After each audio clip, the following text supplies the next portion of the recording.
Bismillah, alhamdulillah, salatu vassalamu ala rasulillah. Savol.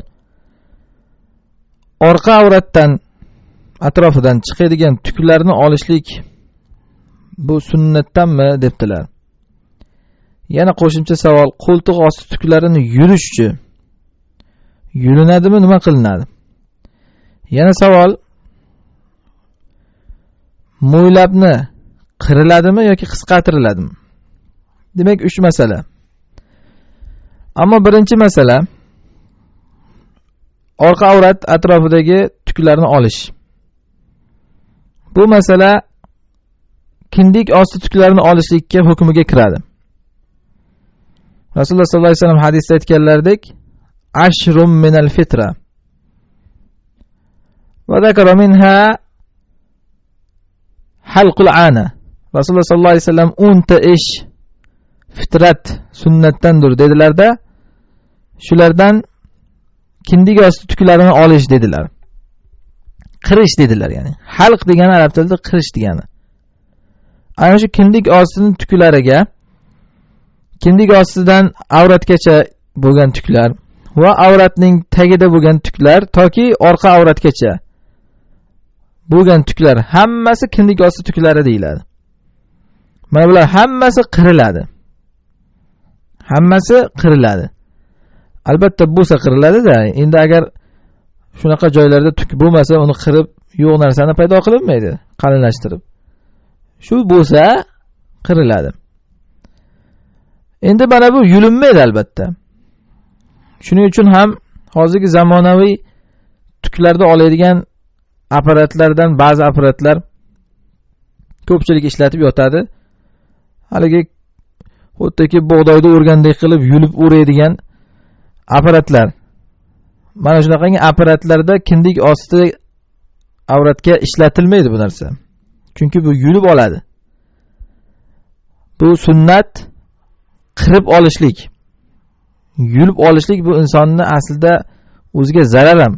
Bunaqa joylardan tukni yulishlik, chunki insonni bu kindik osti qismi nihoyatda sezgi a'zolar bir kuchli joylashgan joy bu. Mana bu yerda boshqa joyiga qaraganda badan kuchliroq, sezgir bo'ladi. Shuning uchun bu joylarda tuklarda yulinmaydi.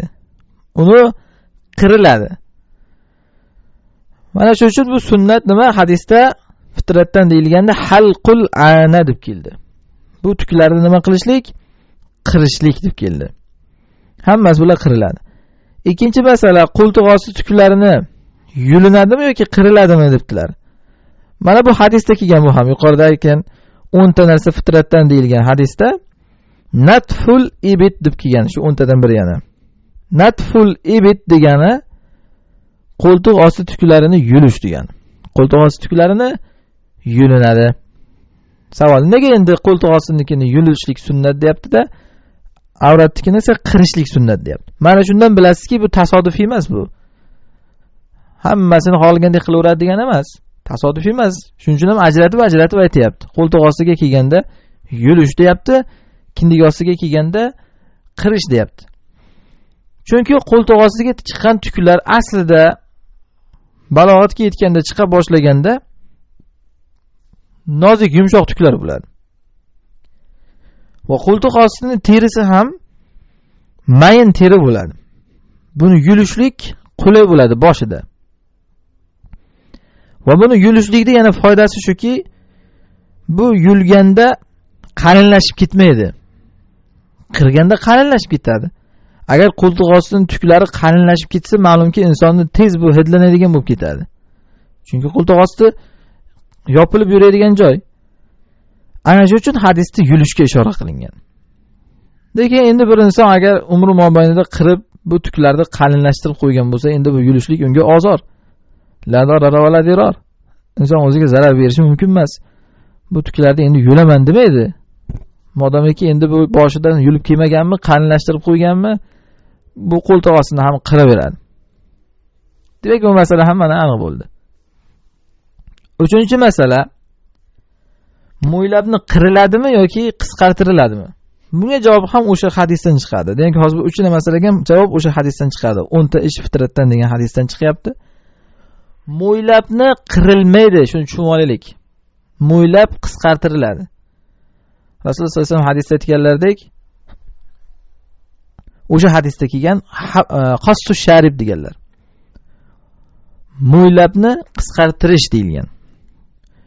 Mo'ylabni nima deyapti? Qisqartirish. Takror aytaman, hadisga e'tibor qilinglar. Tuklarni 3 xil joydan olishlikda 3 xil kalima ishlatilyapti.